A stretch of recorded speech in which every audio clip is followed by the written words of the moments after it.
Yes, first of all, I would like to thank the Lord na binigyan kami na unang panalo for this conference. Yun lang, like what I said before the start of the game, challenge ko yung mga players ko to commit number one on defense. Because for our last 3 games that we play, especially on our last game against LX, kumbaga talagang nagkaroon kami ng masamang depensa. Okay? Nagsimula yon from our rebounding department, at the same time yung transition defense. Okay? So that's why after our loss against LX, so kumbaga trinabaho namin talaga yung number one on defense. Transition defense plus the rebounding. Halos pinatakbo ko sila ng pinatakbo sa training.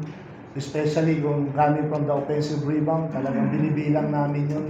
Talagang kung ilang offensive rebound na mabigay, yun ang itatakbo ng players namin. So that's why siguro ngayon, nag-commit yung mga bata, nag-commit yung mga players namin on our defense alone. Thank you, Coach. We now open the floor for questions from our friends from the press. Coach, congratulations. Kasi nga you-mention na mga talo nyo puro blowout. Was it difficult na coming to this game, alam natin TNT kahit short-handed, nandun pa rin yung reputation nila. Kaya pa na motivate yung team after yung struggles nyo? Yes, number one, napakahirap nung 3 straight losses. How you motivate the players, how you motivate the team. But like what I said a while ago, I told them just to enjoy the game. Wag muna namin, we will just don't think about the winning right away. We just treat this game right quarter by quarter, every minute, possession by possession. So baka sakali doon magkaroon kami ng pag-asa. So yun, eventually we limit talk and text to what 48 points in the first half. So we have a good defense in the first half. Yun, na-duplicate lang namin going to the second half, and especially with the leadership of our import Terrell Brown. So he's very vocal to the players na also na just keep on playing defense. So yun ang nangyari sa amin for this game. Congratulations. Welcome to the PBA. This is your second game and finally got the win. Just your thoughts on getting this win and convincing one against TNT. Thank you. It was very important for this win, for me personally, just to prove to everybody that I belong here, whatever, and also for the team. You know, they were looking for their first win, and I'm happy that I could help get them the first win, and I feel good. I believe you're the original choice, but there's a lot of things happening. I don't describe what happened. How did you came over here to get the title import?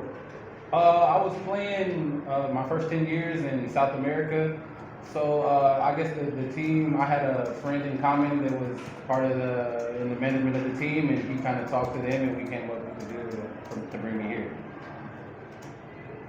Coach, parang siya yung original choice nyo, but parang you had another import na hindi pinayagan, then Tyrell came in. Ano pa yung nangyari? Yeah, before I will tell you. Before he came here, nagkaroon siya ng there's a incident na they kumbaga nasunog. There's a fire on their house in their country. So nasunog yung bahay nila.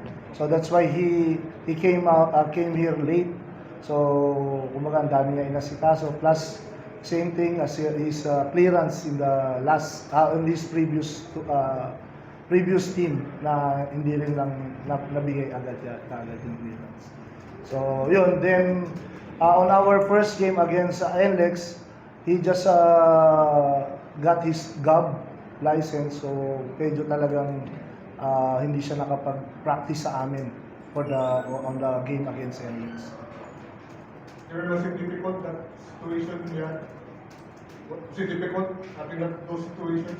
It was a little difficult just starting out, but the team, they welcomed me very good, and the coach, he helped me catch up fast with the team, with the plays and everything. So at this point, I feel good. I feel like we got a good chemistry and we're ready to keep going.